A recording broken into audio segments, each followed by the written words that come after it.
Howdy, friends. Thank you for stopping by. Welcome to part 4 of Rebel Spurs by Andre Norton. If you be so kindly, smack that thumbs up and follow their channel and leave a comment if you're so inclined. It'd be greatly appreciated. Now saddle up. Let's get ready to ride. If we had the sense we should have been born with, we'd ride the hell to thunder out of here right now. Ants, Drew wriggled up on one elbow. You do that. I ain't gonna pull you into anything. So, the Texan said, nodding, you've been swallowing down that whim-wham or two yourself. Yeah, but every one of them could be only a shadow to scare a jackrabbit. Only you plan to go out and spit in the shadow's eye. Guess so. Then there'll be two of us, providing Rennie can use him another hand. You know, this might be interesting. Remember what they used to say in the Army? Don't go borrowing trouble nor try to cross a river till you get the water lapping at your boots. Times is getting better. Crow Frenner rode with one knee knocked up over the horn of his saddle, allowing Tar to drop into pace at which he seemed to be actually sleepwalking. The wagon train was traveling slow, the wagons riding heavy in the ruts with the burden of northern goods heading south. But that they were strung in good order, and Drew, having seen the screen of outriders and Pima scouts, thought that, though they offered temptation, they were not to be easily taken by anything less than a small troop, very well armed and reckless. Yes, sirree. This here's the second time we made the trip through without having to burn up a whole side of gunpowder. Guess them army boys milling around back and forth across territory did some good after all.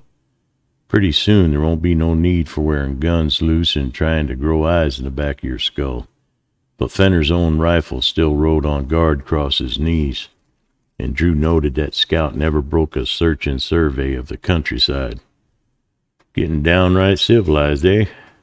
Ants brought his mount up equal with the other two. Fenner spat. Now that I ain't cotton into none, ride along with some Injun or bandito popping lead at your back.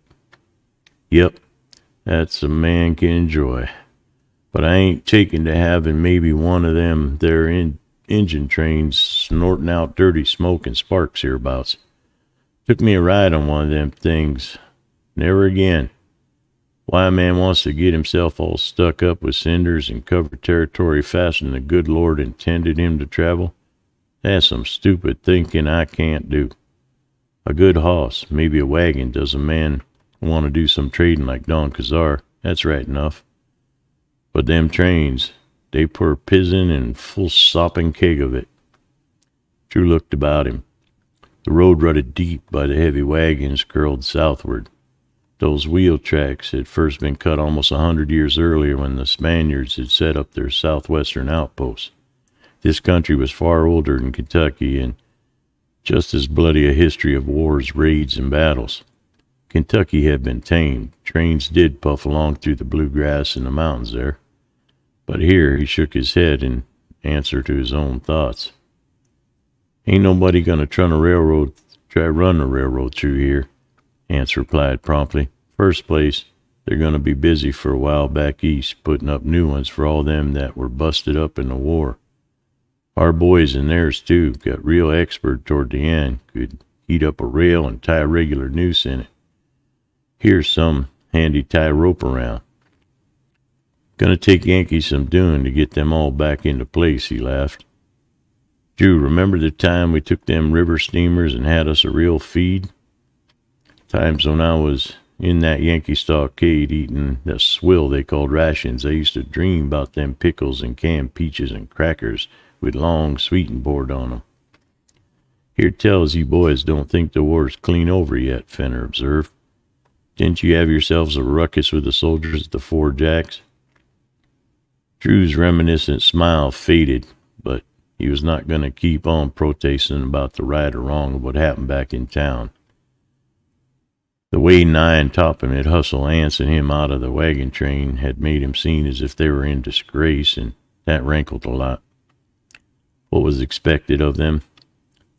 That they should have let Helms pour it on, maybe serve as butts for a series of practical jokes without raising a finger in their own defense.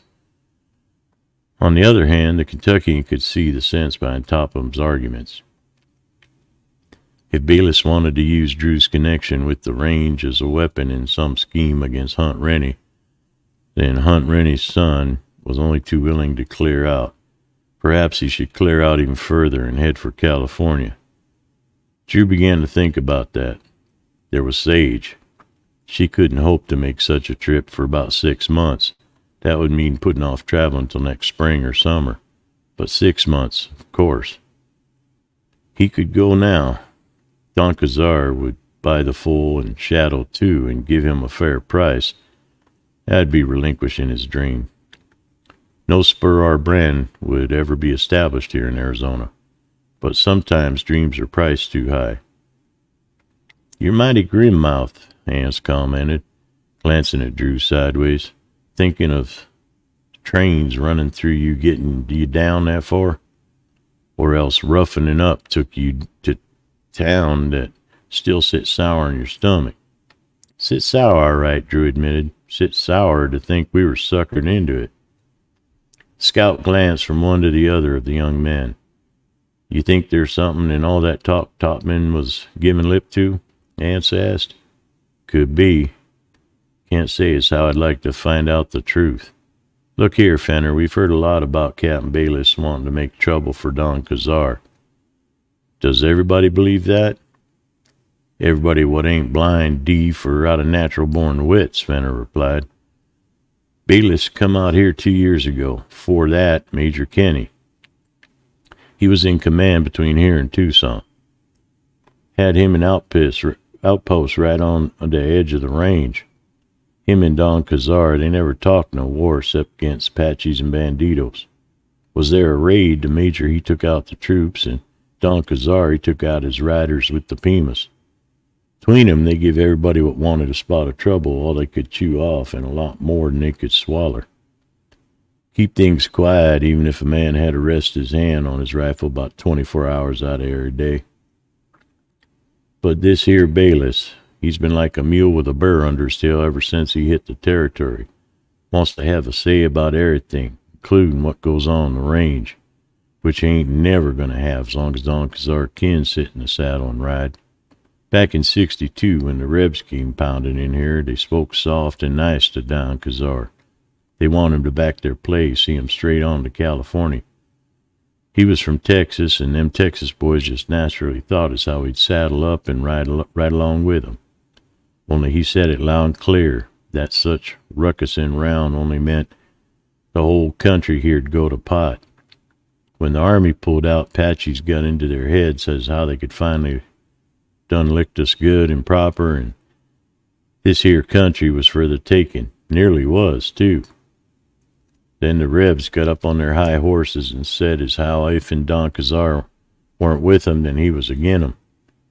And they would just move in on him. He told them go ahead and try. And it seems as how there was only one company hereabouts, Howard's Rangers. They didn't try.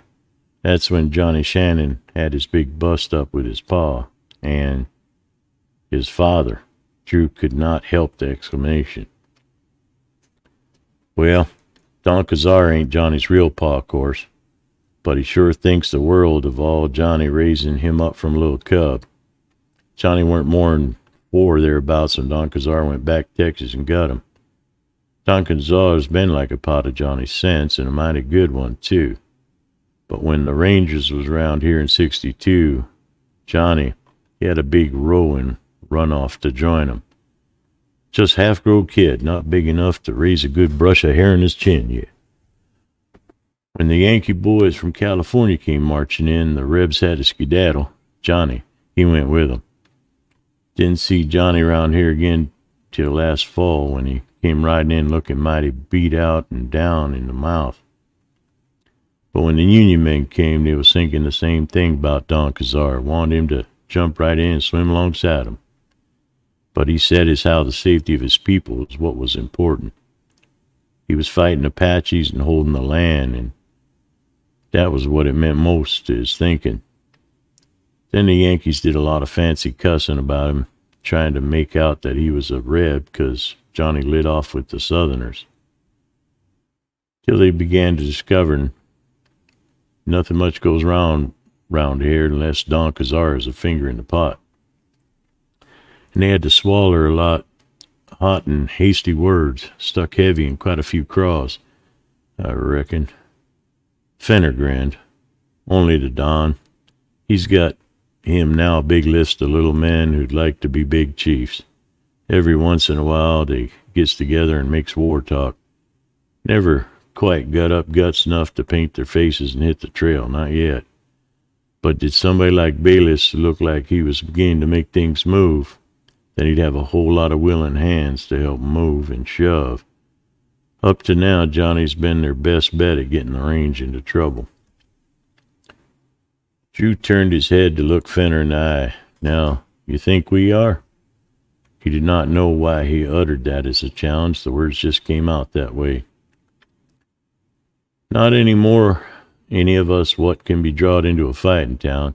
Keep away from Bayless. He can't come hunting you without tipping his hand so wide he'd never be able to play again. Hey, here comes somebody pounding leather so hard he's gonna beat it right into the ground. Fenner pulled up Tar, flung up his hand to signal the wagons to halt. Dust rolled in a cloud with 2 or 3 riders at its center. They were pushing the pace all right. Drew jerked his carbine from its saddle boot, saw ants beat him to the action by a scant second or two. But the newcomers were already drawing rein, bringing their foam-lathered horses to a pawing stop. A buckskin-clad man mounted a powerful grulla gelding faced Fenner, his whole tense body and snapping eyes back in the demand he made. "Where's Johnny?" "Back in town, Rennie, at Doc's. He ain't bad. Got him a head crease, what knocked him silly for a bit. Doc says a day or two of bed and he can come home." "How'd that happen?" Second question was sharp as the first.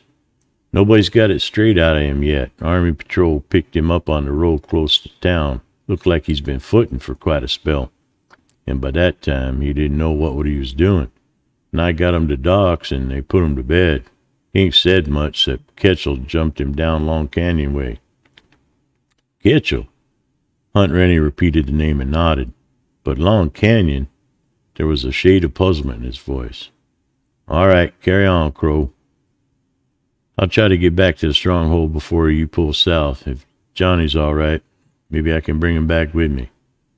The grulla made what was close to standing leap into a gallop, and Rennie flashed along the line of wagons in the opposite direction toward Tubacca. Fenner signaled once more that train began to slow trip southward. Drew sat watching the dust rise again as the trio of riders pounded away. He could no longer make out individual riders, just the rising dust. Rennie on his way to Johnny Shannon, what had Fenner said little cub, weren't more'n 4. Drew Rennie at 4 had to sort out one very early morning from another. There had been that time Uncle Murray had caught him down at the creek making paper boats. How could a child that young know one kind of paper from another? But Hunt Rennie's son was judged to have torn up a letter with deliberate malice, not just taking paper found conveniently on the Vernada. Was he 4 then, or even younger? But he could remember the punishment very vividly, and the time he'd run off to see the circus into town. He and Shelley cousin Jeff, cousin Mary, they'd tried to beg him off from the grandfather's punishment at the time, not that they succeeded. Drew Rennie at 4, at 6, at 12, at 16, riding out at night with cattlemen's company, weaving a path south through enemy-occupied territory to join General Morgan. Few of those would-be cavalrymen over 21. Yes, he could remember for Drew Rennie all the way back. "Hey, you claim to grab this here range?" Ant's horse trotted up, and Drew was suddenly aware that trailer of the last wagon had already pulled past him. He tightened rein, and well-trained horse broke into a canter. Not hardly. Tried to meet Ant's attempt at humor halfway. Don't look too promising. Listen here. Ants rode so close their spurs were near to hitting. You sure got a hold of the right end of the running iron now? What do you mean? Well, about Shannon. You heard what Fenner said. Rennie's like a paw to him, and maybe his voice died away. And maybe that's that. He has my place. It's really his now, Drew asked bleakly. Could be. Yes, it could well be that this was a good time to bow out. Maybe he should not have ridden out of the Chewbacca at all. Maybe he should have cut out of the game yesterday, or never come down into the valley weeks ago, or left Red Springs. Those maybe stretch as far back as nearly and around railroad tracks they've been talking about earlier. One slipping smoothly into another as if it cast a strong string of doubts. Just as he had a moment disappointment the first time he'd seen Hunt Rennie, so he felt identical void now, only twice as wide and deep. What do you expect anyway? Some kind of instant recognition on his father's part? That all the welcoming would be done on the other side? Breaking right through that barrier he'd been building for years? His feelings were so illogical, he could have laughed at them. Only he had no laughter left. He had not tried to open the door, so why'd he care that it remained firmly shut? Did you ever think about California, Ants? Sounds like a place a man would like to see. He was conscious that the Texan's horse quickened pace only to be reined in again. You thinking about cutting out? Yesterday. Drew tried to think back to how he felt yesterday about Topham's warning, and how he himself had the absurd belief that if Don Cazar was going to be in trouble, Drew wanted himself to be there. That was yesterday. But still pointed his horse south to the place where Hunt Rennie would return, bringing Johnny Shannon. The Kentuckian fell back on the old wait and see. He had learned long since that time carried a lot of worries. Now he made himself grin at Ants. Was worrying about wet feet before my boots are in the river again, he confessed. Don't let it get to be no habit, the Texans mourned. You try riding with bumps a while, not agin 'em. Agreed. Drew urged his horse on toward the front of the train where he wouldn't have to breathe the dust. My cousin, Anson Kirby, Drew made the introduction to Bartolome Rivas.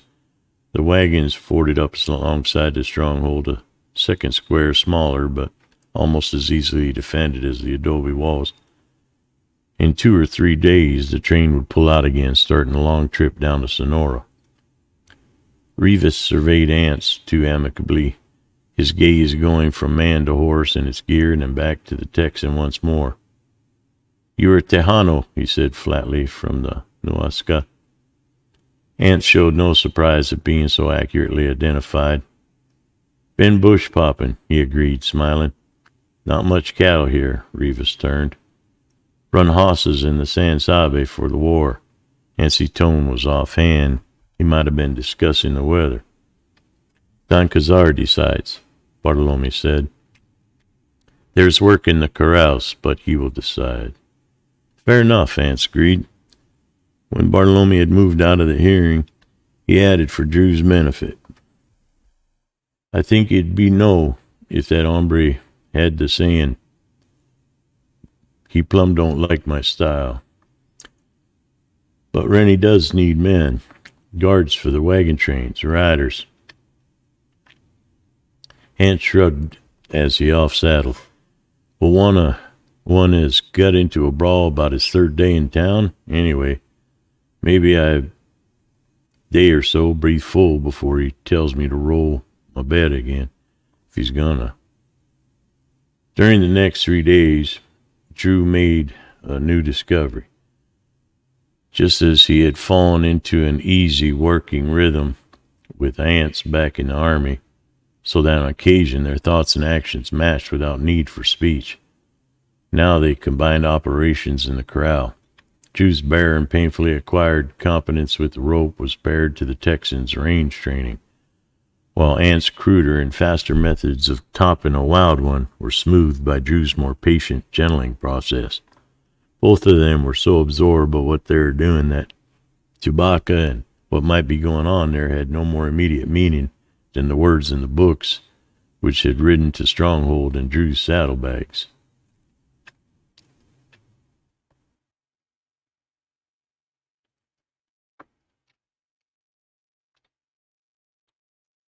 In the late afternoon of the third day, the Kentuckian was walking along Legged Bay on a lead when Leon climbed to the top of the pole of the corral. "The patron comes," he announced. Drew faced about. 2 riders escorted at hardly more than a fast walk, buckboard in which were 2 other men. Drew caught a glimpse of the white bandage under the brim of the pastor's hat and knew that Johnny Shannon was coming home. "Ants," Drew raised his hand, suddenly knowing that his fingers were moving in the old scout signal of trouble ahead. The Texan came across the corral. Drew's bay snorted, took a dance step or 2 to the right as if it had picked up a sudden tension from the men. "What's up?" Ants pushed back his hat, turned up a corner of his neckerchief, and swabbed the lower half of his sweating face. "Rennie's back." Drew watched Leon hurry to take the buckboard reins, watched Hunt Rennie give a hand to Johnny. Then he saw Shannon jerk away from the aide, walking stiffly towards the Casa Grande, with Rennie stood for an instant looking after the younger man before following him. Croker tossed his head so high his limber ear bobbed in the murky air. He brayed mournfully. Ants glanced at the mule's long, melancholy face. "That's the way you think it's going to be, Croker?" "Maybe so. Maybe so." "This waiting." Ant sat cross-legged on the bunk next to Drew, his thumb spinning the rowel of one spur. "Didn't take kindly to waiting. Is he, ain't he going to sign me on?" Drew leaned flat, stared at the muslin-covered ceiling, which wears of dust and turned to yellow-brown. "You ought to be used to that by now. Waiting, I mean. We had us plenty of it in the Army. Only that was sort of different, not kind of personal, like this here. We was sitting round on our heels then, waiting for some general to make up his mind as to where he was going to throw some lead fast. This is waiting to know if we're going to be throwed out." "I heard California," Drew began. "You sure taking a shine to California lately," Ants commented. Under his fingers, the row whirred. "At least you talk about it enough." He sounded irritated. "Looky here, Drew, if that's the way you really feel, why don't you go? I'm saying, if you don't feel that way, not by a long sight." What if Drew answered with the exact truth? What did he know? How did he feel? Night came in, trailed by 3 of other Rainey's riders. "Johnny's got him a hoss-sized headache and maybe so a pair of burnt ears. The old man must have lit into him hot and heavy, chewed him out good. I'd say they weren't even talking by the time they pulled up here. Seems like the kid got an idea to scout north. Struck trace near the long canyon, rode the sign on his own, and was bushwhacked. Guess whoever did it, though, Johnny was wolf meat. Just took his hoss and left him there. Got to give the kid credit for having it in him. He kept going on after he came to some walk till that patrol picked him up. I'd say he sure had him a run of pure solid luck. There wasn't much pawing and bullering left in him when Muller's boys brought him to town. Been getting a little of it back, though, seems like. But maybe this here will learn him a little boss sense. It was Kitchell's men who shot at him? Leon wanted to know. Could be. Weren't no Apaches, that's for certain. No Injun would have just shot him down and not made sure he was crowbait. Sure a fool thing to do, riding there alone. Anyway, the old man stick it to him into bed here. And I'll bet you, Johnny,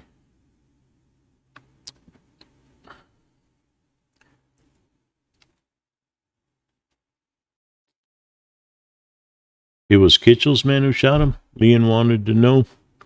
Could be. Weren't no Apaches, that's for certain. No Injun would have just shot him down and not made sure he was crow bait. Sure a full thing to do, riding there alone. Anyway, the old man stick him into bed here.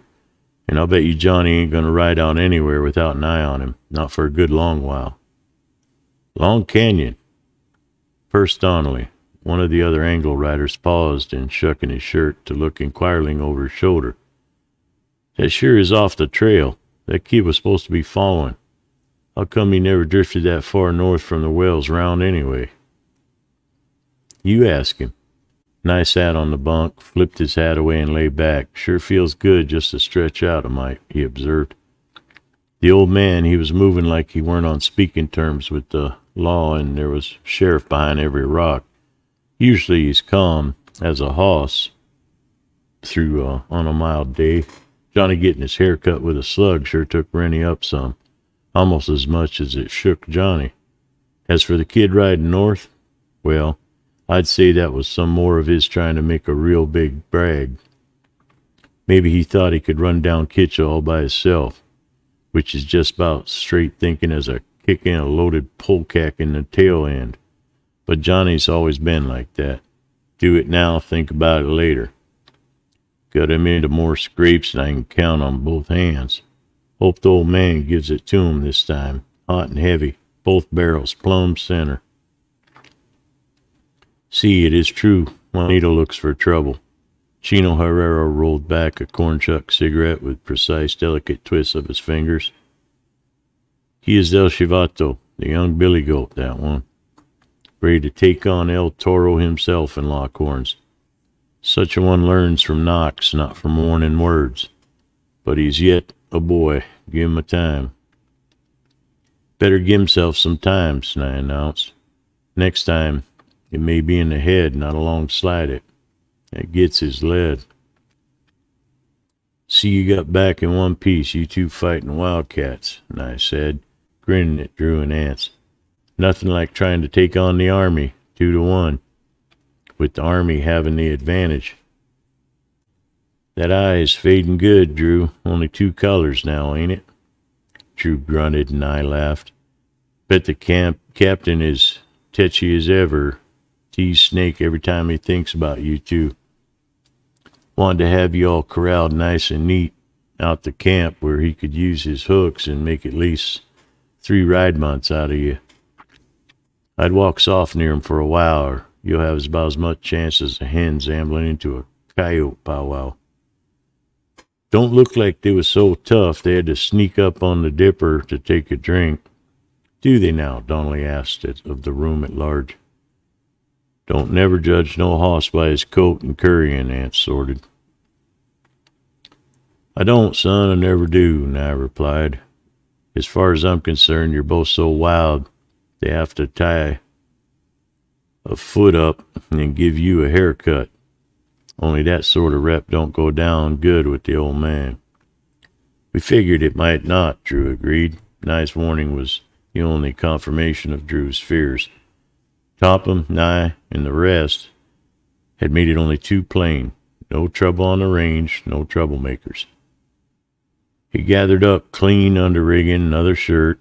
If Rennie did order him up to the big house for firing, Drew was not going to meet him stinking of horse and sweat. In the stream back of the water corral there was a bathing place, and chilly as it was, Drew intended to take advantage of it. Might cold, ain't it? Ance demanded from the bank as Drew splashed vigorously to offset the chill, but the Texan was shucking boots and clothing in turn. There were a lot of shadows this close to twilight. Lamps twinkled in the stronghold. A horse nickered from the corrals was answered from the barn. Then a bray, croaker sounding off from the hills as there came a far-off yip, yip, yip of a coyote. Hey, Ance stood up knee-high in the water. What's the matter? Drew called. Thought I saw something moving over there. Drew took a scrambling lead out of the water to their tangled mess of clothing, his hand reaching for one of the Colts in the belt he had carefully put on top of the pile. All those stories of Apache weaseling into touching distance of the guard at the stronghold. Why, only last year the younger Rivas boy had his throat slit out in the hayfield within sight of his home. The Kentuckian crouched, alert, ants beside him now, both listening for suspicious sound. At last they huddled into their clothes, hurried back to the bunkhouse. Bartolome was there waiting for him. "You Tejanos," there was no pretense of friendliness in his hail. "The patron will see you pronto." They went, tugging their clothing into order as they paused outside the door. Drew Rapp took the sound from within as an invitation and pushed aside the heavy oak planks. Outwardly, the room was unchanged. No one had moved those old Spanish chests, the skin rugs, the table since his last visit there. But he had a feeling that it was a chill now, cold, as if the hearth fire had been allowed to die into ashes. Perhaps that thought crossed his mind because Hunt Rennie stood by the fireplace, moving the toe of his boot back and forth across the smear of gray powder. He was back-greeted them unwelcomely, and the silence lengthened uncomfortably until Drew did as he always had and met the unpleasant head-on. "You wanted to see us, sir?" It was like being back in the army. Even his arm twitched as if some muscle was activated by memory to make one of those informal military salutes the scouts favored.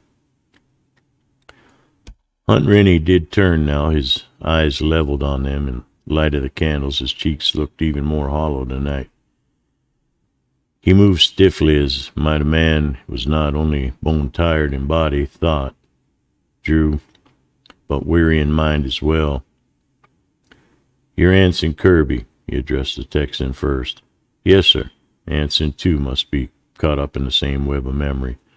That was his old report to the commanding officer voice. "I understood you two thought it necessary to take on some troopers in the Jacks." What was the proper reply to that, Drew wondered. Probably it was best to follow the old army rule of keeping your mouth shut, never volunteer, no explanations. If Hunt Rennie had the story from Topham or Nye, he already knew how the fight began. "I won't have troublemakers on the range." Now the voice, too, was tired. The youthfulness which had impressed Drew on their initial meeting had drained from this man tonight. He was taut, as if pulled harp-string tight inside. Drew knew his feeling also. But what battle had Rennie emerged from? Some struggle with Shannon or Bayless? Then the words made sense, penetrating his concern for the man who had said them. Well, this dismissal only matched his gloominess expectations. "Can't any of you young fools get it through your thick heads that the war's over? Saloon brawling with the army ain't going to change that. It'll only get you two into worse difficulties round here." Spark of protest awoke inside Drew. Rennie was reading this all wrong.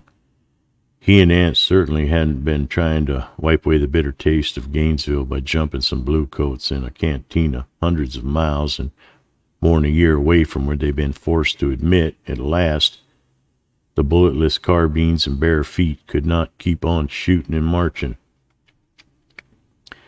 "Must have been mistaken about you, Kirby." Now Rennie looked at Drew. The Kentuckian met those dark eyes squarely, his first in-voice protest stiffening into defiance. But he faced the older man steadily. Ants, watching them both, drew a small, fast breath. Good thing for Drew there were no other witnesses now. The likeness between the two Rennies was unmistakable at that moment. Hunt Rennie did not follow up his half of the accusation. He appeared to be expecting some reply. "What?" A childish promise to be a good boy, not to do it again. Drew, half unconscious concern for this man, burned away speedily, ignited by what he deemed injustice. Ants broke the too long silence. "I don't know what you heard about that there fight, sir, but," he drawled, "can't see as how we could have done no different nohow. But that's no call to saddle it all on Drew. Made a hand, two fists in it, and two..."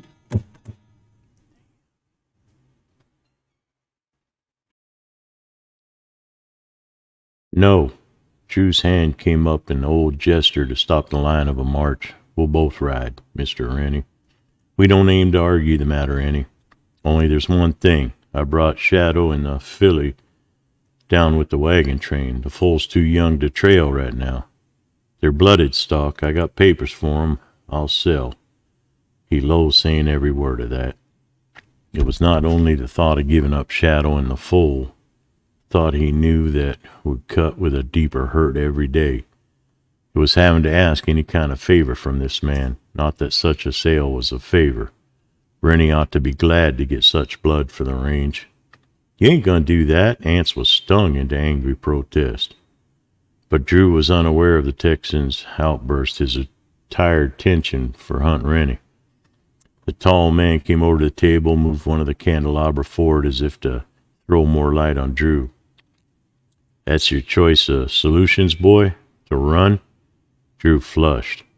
The unfairness of that jab pushed him off balance. What did this man want of him anyway? Rennie had said it plain that he did not want Drew and Ance on the range. Running never settled anything. Rennie's finger traced the spread of the candelabra's arms. Neither does jumping to conclusions. Has anyone said you were through here, unless by your own choice? Drew was charged into an answer. You said, Rennie sighed. Do any of you young fire-eaters ever listen to more than 1/10 of what any of your elders say? I am saying and making it plain. If you make steady practice of trading punches with Trooper or anyone else because you take a dislike to his face, the way your ears stick out, how he walks or talks, or what color coat he wore in the war, then you can roll your beds and ride out, the sooner the better. Reese Topman tells me that he explained the local situation to you, and you appeared to understand it then. Any difficult with the Army could have serious consequences, not just for you, but for the range as well. This time you are not the aggressors. But after being forewarned, if it happens again, I'll be hard to convince that you were in the right. The war's over. Keep remembering that. This is new country where it doesn't or shouldn't matter whether a man wore a blue coat or marched under the stars and bars. You're far too young to let the past cut off the future. Wars can finish a whole way of life for a man. His eyes no longer held Drew's. He was looking beyond, toward the half-open door, perhaps at something he alone could see. You have to learn to throw away broken things, not cherish them. Never look back. That dry, tired voice took on a fierce intensity, and he was back with them again. Two Kirbys riding for the same spread is going to be rather confusing. You're Drew, and you're Anson. He repeated the name. What part of Texas you from? Paul had him a spread down near the San Sabe, where the Comanches came. He was Anson, too, in the Rangers for a while, Paul was. Tall man with a lot of freckles and red hair. Best rider in Meigs Company. It was half a question, half assertion. You knew Pa? Ant shouldered past Drew. That was Pa, right enough. He rode with Lieutenant Meigs in the Mex War. Hunt Rennie was smiling. Once more the years spun away from him. I ought to know him, son. He toted me across his saddle for a mighty long 5 miles on a blistering hot day. I have much about to say about that matter as sack corn, and being 3 times as heavy in spite of starvation diet. Yes, I'll remember Anson Kirby. He and his squad were the first Americans I ran into after I broke out of a filthy prison. Funny, though, he glanced at Drew, I don't remember his mentioning a brother. You're his nephew? Ance was quick to rescue. Pa, he and Drew's pa weren't too close. Drew's pa was town folks. He sent Drew to Kentuck for schooling. Pa, he favored the range and free the land west. Rennie nodded. Well, Anson, if you're good as rider as your father, we can use you here. Horse knowledge seems to run in your family. Now, shortly, we're expecting a Colonel Louis Oliveri, who's to buy horses for Juarez forces. He may need some assistance in driving them as far as the border. If he does, both of you will go. Yes, sir. Drew's agreement was drowned out by a harsh cry from overhead. Rennie went into action so swiftly that startled moment, Drew was left gaping at an empty space. Don Cazar had caught up one of the rifles from under the window and had crossed the doorway to look back at the roof of the Casa Grande, calling out an inquiry in another language. Apaches don't attack at night. Drew was heading for the door in turn. Outlaws do when it pays, Ants shot out grimly. But on second hail from the rooftop, sentry post Rennie swung the rifle over his arm and faced the outer gate of the patio. "Unbar, Francisco," he called in Spanish. One leaf of massive door folded back to allow in a small party of horsemen. One saddled but riderless mount galloped along the rest. Another man held to the high horn with both hands and weaved back and forth while a comrade riding beside him strove to keep him from toppling to the ground. Drew had an impression of bright, almost gaudy uniforms. The men of Stronghold poured out to take the horses, helping down more than one blood-stained soldier. Their leader, a slender man with a dusty gold lace banding his high collar, came directly to Rennie. "Don Cazar." His Spanish was a flood in which Drew was lost almost immediately, but Ants listened with parted lips and translated a quick account. "This here's the colonel, and his men was bushwhacked. Got away 'cause they met the wagon train going south. Whoever was eating their dust hunting them didn't seem like the odds. Not Apaches. Probably banditos." "Kitchell?" Drew asked. "My guess is they ain't sure. Got hit quick and had to stampede to save their skins." Oliveri's men were taken in. Drew saw Rennie himself going from one of the women to another, applying bandages, and once probing skillfully for a bullet. Drew commented on that, and I answered, "Old man knows what he's doing. He ain't no real doc, of course, but I was toting me a hunk of lead in some serious part. I'd rather have him digging for it than a lot of docs I've seen out here. Heard tell us how he was planning to be a real doc himself. He sure can take care of a fella good. What I'd like to know is how them bushwhacker knew just where to lay down and wait for Oliveri." "What do you mean?" "This here colonel, he was coming to buy hosses, so he was carrying money or else something as could pass for money. We all knowed he was coming, but we didn't know when or what road, and he was telling at his side of the border neither. Only some Jasper had such a good idea to do what and where. He and some amigos were squatting back of the rocks just waiting for the colonel to ride into their pocket of fire. Mexicans could have trailed them up, cut ahead, and waited." "Sure, only this operation was too slick for most banditos. They don't go in for time-planned things. They just cut loose when they see a chance. This was different. Old Fenner and some of the train guards riding in spoiled their game." "Kitchell, then?" "Sounds more like. Don't think Kitchell's some common riding ridge man. He'd never lasted this long. Was that so?" "Not with the old man in the army and what the law is in this territory, all the gunning for him. Plans things, Kitchell does, and so far his planning has always paid off. There's something else true now, too. Was Kitchell's planning to make a break south? He'd want him a good stake to cover him on cold nights and winter days. I just wondering if here ain't the first out of a lot of fancy raiding jobs. Could be able to hit fast and hard and gather up all the sweepings, and light out could just be. Don't promise as much shading times, does it?" Answer mark. "Sounds like everybody's going to have to set up a string and ride horses in rotation. That is always supposing. Your supposing is right." "Yeah, always supposing," I agreed. "Magnifico." Drew glanced over Shiloh's back to the speaker. Colonel Oliveri paused in the doorway of the stable to study the stallion with almost exuberant admiration on his dark and mobile features. "Don Cazar," the Mexican officer raised a gloved hand in a beckoning gesture. "Por favor, Excellency, this one. He is of the blood." Hunt Rennie joined Oliveri. "You're right. He is indeed of the blood," he assented. "It is past all hope to offer for him?" Oliveri was smiling, but his eyes held a greedy glint Drew had seen before. Shiloh was apt to produce that reaction in any horseman. He's not mine to sell, Colonel. He belongs to Senor Kirby, who stands there with him. So, Oliver's open astonishment irritated Drew. Maybe he did have on rough work clothes and looked the part of a range drifter, but then when the colonel had arrived here last night, he had not been too neat either. Fine horse, senor. Oliver came on in, now including Drew in his gaze. I think so, Colonel, Drew returned shortly. He gave a last brush to a flank and smoothed the saddle blanket. From a distance you have brought him in, senor. Oliver walked about the stud as Drew went to fetch his saddle. From Kentucky. He was unduly suspicious, or was there a challenge in the Mexican officer's voice, a faint suggestion that the antecedents of both horse and owner were in question? Kentucky, Oliver stumbled on his repetition of the word. I've heard of these Kentucky horses.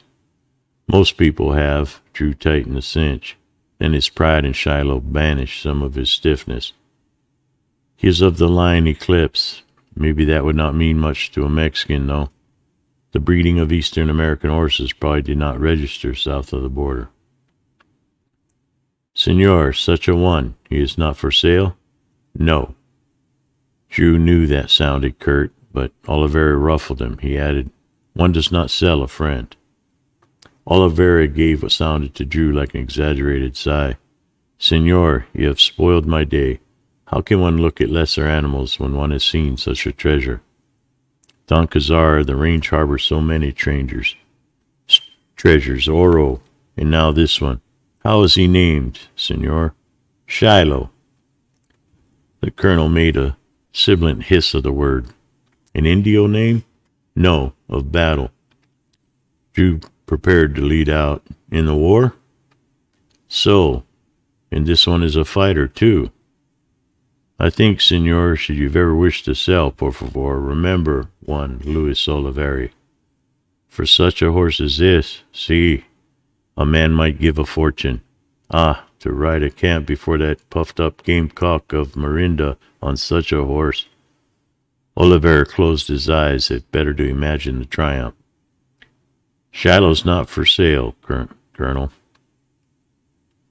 Oliver shrugged. Perhaps now, no, but times change and chance changes, senor, so remember, Luis Oliver will give a fortune, and this is the truth, senor. Hunt.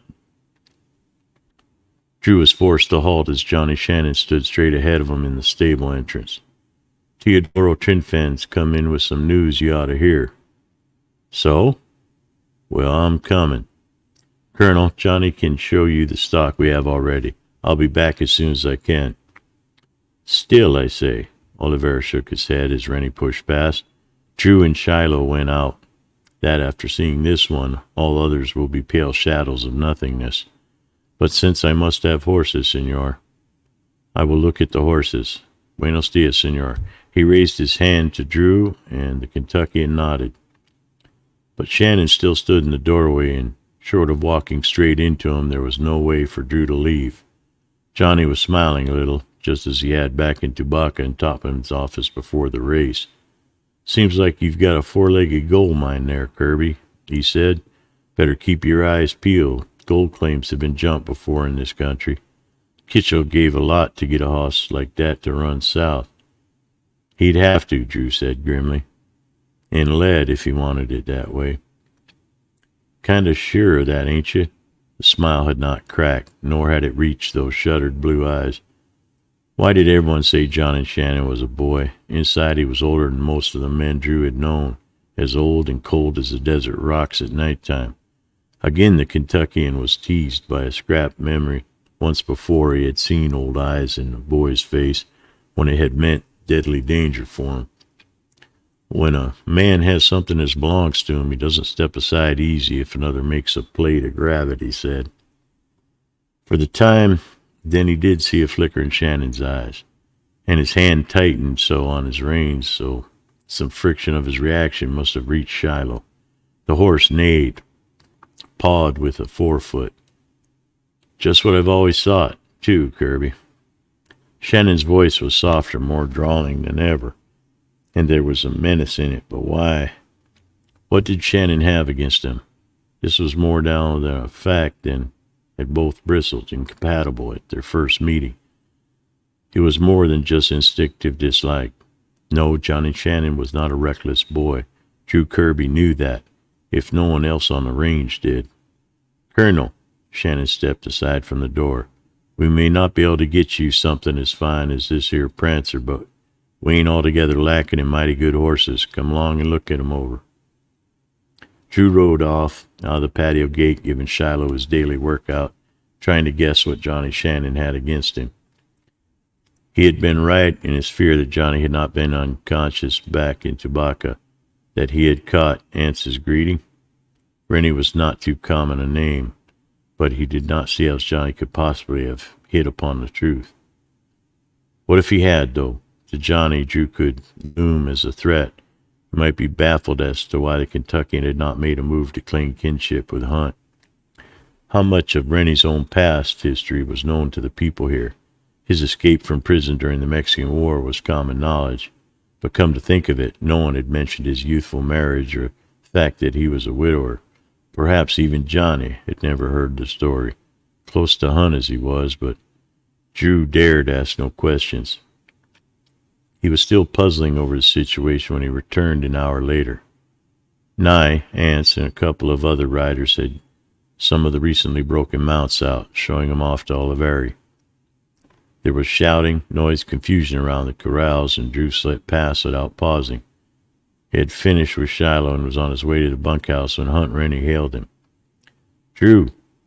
The imperative wave of the hand brought him to join Don Cazar, discover Ance already there. Rolling his bed for a second or two, Drew blinked. The occupation fitted in too well with their worries of the night before, but Hunt Rennie was already explaining. "Theodore tells me they found traces of shod horses being driven back into the canyon. Late, the grass is beginning to brown, but there are still some sections where stock can be wintered. I want to know more about this. Since both of you are newcomers," Rennie paused and then added, "your riding away from here might appear to others that you'd quit. We're joining up with Mustangers on your own." "To hunt horses?" Drew asked. "Not wild ones. Sounds like trouble." Ance tied his bedroll. "In this country, we expect trouble, from any direction, including up and down," Rennie returned. "But I find it disturbing. Broken stock is being herded back there. Such maneuvers can mean only one thing. Stolen animals are being gathered for a run to the border. And some of them could be Army-owned. A remount corral was raided just before I left town. I would not care, just now, to have any Army mounts located on this range, no matter where they are hidden or by whom. If any are up there, I want to be the one to find them and return them to the proper owners. It would please certain parties to find stolen stock hereabouts, particularly the Army. Now," he gave an order he obviously expected to be obeyed. "If you do find anything, don't try and take it over yourself. That's final. This is nothing to rush into, just to burn powder. And above all, I want no mixing up with Army patrolling riding south. You understand?" Drew nodded. "Yes, sir," Ance replied promptly. "We just get behind and take care. What the Mustangers got to do with this?" "Nothing, except they can show you the tracks, and with them you can cover a good part of the country in question. There's been no Apache sign down there, and Running Fox will accompany you, only not so openly as to be noticed." "You think someone may be watching the stronghold?" Drew asked as he buckled up his saddlebags. "I don't know anything for sure, but a couple of instances lately have suggested that someone knows a lot more about what's going on in here than I like. It would be easy enough to lie out in the hills and keep field glasses on us down here. And when a man's familiar with the general routine of a place, he can guess a sight too much, too close, and by watching the comings and goings. So you're going to ride out within the hour and be well along before you camp tonight. We can't waste time." The nights were chill, and the cold made a huddle, turtle fashion, into the upturned collars of their short riding coats and jammed their hats down as far as possible on their heads. Winter breathed across the land now, and was coming of dark. They traveled at an angle, pace set by Teodoro, who led the pack mule. Somewhere out there in the dark, the Pima Scout was prowling, but he had his orders: no contact with the three travelers unless there was fear of attack. And both Ants and Drew were alert, knowing that the farther one went from the stronghold, the less one relaxed their guard. "Kind of nippy, ain't it?" Ants said. In the very dim light, Drew could just make out that the Texan was holding his gloved hand to his mouth, puffing at the crooked fingers. "Ain't as bad as riding out norther, though. I mind me how just for the war I was riding for wages for old man Shaw, and then we had another hit. I'm telling you, it was so cold. The ramrod came out to give the morning orders, and his words, they just naturally froze up solid. Us boys, we had to get a wood axe and chop 'em apart before we knew what was all to do. Now that's what I call being cold." Drew laughed. "Don't think it ever gets quite that cold hereabouts." "Nope. Texas sure is a lot of country. Whole bag with odds and ends stuffed in any which way. Of course, this is new range to me, but what I've seen of it, they were just able to run off the banditos and get Apaches off it for good. Why, it might be all right, respectable sort of territory. Man could carve himself out a spread, as he could brag on." "You like it?" Ants blew in his fingers again. "Maybe, all things being considered, as they say. I've heard tell is how all man needs to start his own brand is a loose rope, a running iron, and guts to use 'em. It's been done. It's been done all the time. Only I don't think as how the old man would take to having any such big ideared neighbor here. Not much cattle, though, to interest a wide loop man. How hosses, everyone says how there's plenty of wild stuff. You got Shiloh, Drew, and you said you made a full deal with the old man. Get some more good-looking and acting wild ones, and you're in business, running your Spur R brand. 3-4 years, and luck a man has always got to hope for, and you're moving just as stake. You got good roots in a spread." "We have," Drew corrected. "Why do you suppose I wanted that full deal? There's free land to be had in the valley. Some of the ranchers cleared out when the Apaches started raiding, and they're not coming back. We might look over what Trinfan has picked up as long as we're out there. I know the old man hasn't contracted for anything, but getting rid of that Pinto stud, we could make an offer for any good slicks, put the spur on 'em, and run 'em in the range. Rennie has already said that's all right with him." "Woo-wee!" Ants muffled one of the old spirited war yells into a husky whisper. "You and me, we're going to do it to it. Ain't nobody can put hobbles on a pair of Trejanos as they're chewing teeth fast on the bit." It was something to think about, all right, but future chances would not take a man's mind off a job immediately ahead. Only tonight, out here, Drew had a feeling of being able to do anything from touching the sky with his uplifted hand to fighting Kitchell man to man. That, however, was just what Hunt Rennie did not want, and Drew had promised not to do. Horses to be found back in the rough country, hidden away in the maze of pocket canyons where there was water enough to growing grass to keep them from straying. There must be hundreds of places ready to be used that way.